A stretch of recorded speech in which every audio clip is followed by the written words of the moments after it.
It's really remarkable to hear 10 intelligent people debate real issues.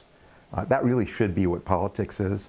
My big takeaway from tonight's debate was that how none of the candidates really said anything other than trying to outspeak the other candidates. The thing that impresses me the most, I guess, is the fact that they all want the same thing. They just have different ways of getting there. I was actually very pleased to hear Kamala Harris come across so strong. She was my favorite from the beginning. They've talked, I think Kamala Harris had a very strong position on health care when she was talked about the person going to the ER late at night, waiting, debating on whether or not they were going to walk into the ER, because health care is so expensive.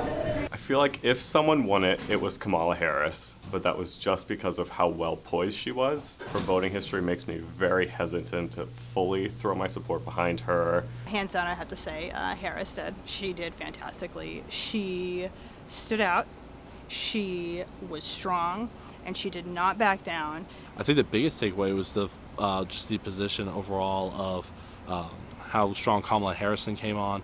And the positions that she took. I didn't think in the past she was very clear about some of these issues, and she kind of fortified her position. There were a couple candidates I feel like that were very strong, so every time they spoke, I thought that they did really well, and that was Kamala Harris and Marianne Williamson, as well as Bernie. I wanted one of the Democratic candidates.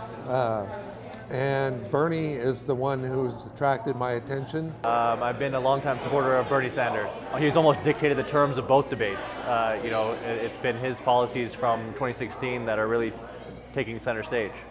The one who fell the furthest was Biden. He did not do well. He was not prepared for some of the questions surrounding racial injustice. There's been a couple of people going after Joe Biden, and I think he's gonna fall apart. The biggest loser was by far had to be Vice President Biden, and the fact that he didn't do his research enough to know that Kamala Harris was one of those people who was bust, and just says to me that he didn't prepare and he didn't think he needed to prepare. So kind of that entitlement of, I am next to be president and I have been anointed, so I don't need to do the homework. Joe Biden saying that he wants the electric cars by 2020, even though it was a misspoken thing.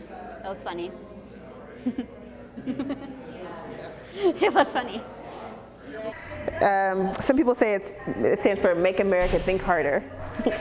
And then the back is Yang 2020.